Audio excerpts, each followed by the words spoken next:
रूस और भारत की दोस्ती को जग जाहिर है।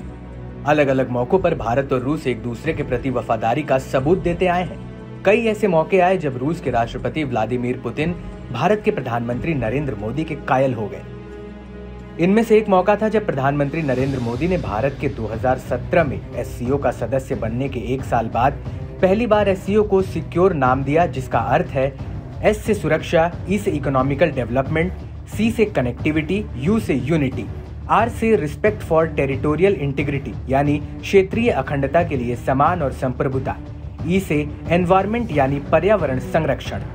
पीएम मोदी ने एससीओ शिखर सम्मेलन का स्वरूप और परिभाषा ही बदल दी। इससे रूस के राष्ट्रपति पुतिन समेत उज्बेकिस्तान, तजाकिस्तान और किर्गिस्तान जैसे देश भी पीएम मोदी के कायल हो गए और अब तक एससीओ पीएम मोदी के मंत्र पर ही काम कर रहा है। 2001 में स्थापित हुए एससीओ में अभी तक भारत, पाकिस्तान, चीन, रूस, उज्बेकिस्तान, तजाकिस्तान, किर्गिस्तान ही सदस्य थे। अब रूस के राष्ट्रपति पुतिन ने ईरान को भी इसमें शामिल करा लिया है। पीएम मोदी ने ईरानी राष्ट्रपति इब्राहिम रईसी को बधाई दी है। अब एससीओ में कुल 8 सदस्य हो गए हैं, लेकिन इन सब के बीच यूक्रेन और अमेरिका की चिंता क्यों बढ़ गई है?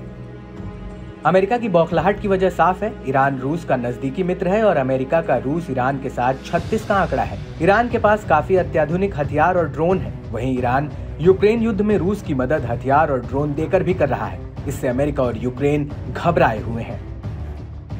वहीं ईरान का एससीओ में शामिल होना भारत के लिए वरदान साबित हो सकता है। पीएम मोदी के करिश्माई नेतृत्व का नतीजा है कि देश एक दूसरे के दुश्मन हैं, उन दोनों को ही भारत ने अपना दोस्त बना रखा है। ईरान और इजराइल में भयंकर दुश्मनी है। ईरान और अमेरिका में भी 36 का आंकड़ा है। इसके बावजूद ये तीनों ही देश भारत के अच्छे दोस्त हैं। इसी बात का फायदा भारत को होगा। मुख्य कारण भारत को चाबहार बंदरगाह से मिलने वाला बड़ा फायदा है। ये भारत के लिए आर्थिक, सामरिक और व्यापारिक रूप से महत्वपूर्ण है। चाबहार बंदरगाह भारत के लिए चीन के खिलाफ रणनीतिक और सामरिक हथियार की तरह है। ईरान के एससीओ में शामिल होने से भारत के साथ उसकी नजदीकी और बढ़ेगी। अभी दोनों देशों के संबंध ज्यादा गहरे नहीं हैं, लेकिन समय के साथ भारत अपनी कोशिशों को और तेज कर सकता है।